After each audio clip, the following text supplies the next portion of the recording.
Today, November 10th, 2020, the United States Marine Corps celebrates its 245th birthday. But what most people don't realize is that the organization brought into being by the Second Continental Congress in 1775 was a very different animal from the U.S. Marine Corps of today. For one thing, the United States simply didn't exist at the time. The Declaration of Independence was, after all, still nearly a year away, and many in the colonies still considered themselves to be loyal subjects of the Crown. So when Congress ordered the creation of the Continental Marines, they were heavily based on the British Royal Marines, and were intended primarily as a maritime fighting force.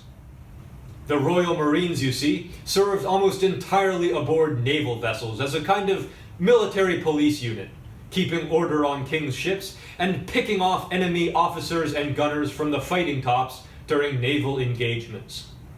The very language of the act that brought the Continental Marines into being stresses their maritime roots, with Congress decreeing that particular care be taken that no persons be appointed to offices or enlisted into said battalions, but such as are good seamen, or so acquainted with maritime affairs as to be able to serve for and during the present war with Great Britain and the colonies.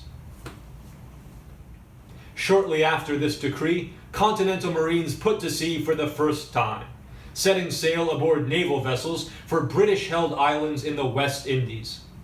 It was, in fact, our very own Providence that brought the Continental Marines to their first ever amphibious landing on foreign soil, conveying about 250 Marines and sailors to Nassau in the Bahamas, with the intent of seizing large quantities of gunpowder and armaments that were stored on the island. The Continentals were able to take control of Fort Montague, where much of the powder was stored, without the loss of a single man. But unfortunately, they failed to press their advantage, allowing much of the powder and weapons stored in a nearby town to be loaded onto British ships and whisked away under cover of night. The operation was not quite the resounding success it could have been, but a precedent had been set.